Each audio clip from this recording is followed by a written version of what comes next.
মুকেশ আম্বানি নাম শুনছেন আপনারা? The richest man in the world, specially in India. ইন্ডিয়ার সবচেয়ে নাম্বার 1 রিচেস্ট ম্যান হচ্ছে মুকেশ আম্বানি। তার ঘর দেখতে বিদেশ থেকে মানুষ আসে। ডুপ্লেক্স, ট্রিপ্লেক্স, বিশাল বড় বাসা। শাহরুখ খানের যে বাসা, এটার নাম হচ্ছে মান্নাত, বিশাল বড়। এখন বুঝলে আপনি এটা কেন বলতেছেন? ভাই, আপনি শাহরুখ খানের বাসা চিনেন, তার বাসা কেমন তা জানেন, কিন্তু কখনো কি আপনি রিসার্চ করেছেন যে how was the home of last Messenger Muhammad সাল্লাল্লাহু আলাইহি ওয়াসাল্লাম? কখনো ভেবেছেন যে আমার নবীর ঘরটা কেমন ছিল? আমি বলছি, একবার ওমরে ফারুক রাদিয়াল্লাহু তাআলা আনহু নবীজির ঘরে আসছেন।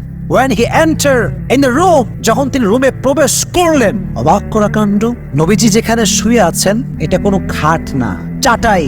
জানেন আপনারা সবাই, নবীজি শুয়ে আছেন ছোট্ট একটা চাটাইয়ের উপরে। নবী ছিলেন সবচেয়ে ব্রাইট কালারের মানুষ।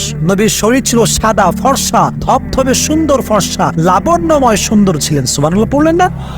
তো ওমর দেখতে পেলেন নবীজি শুয়ে আছে।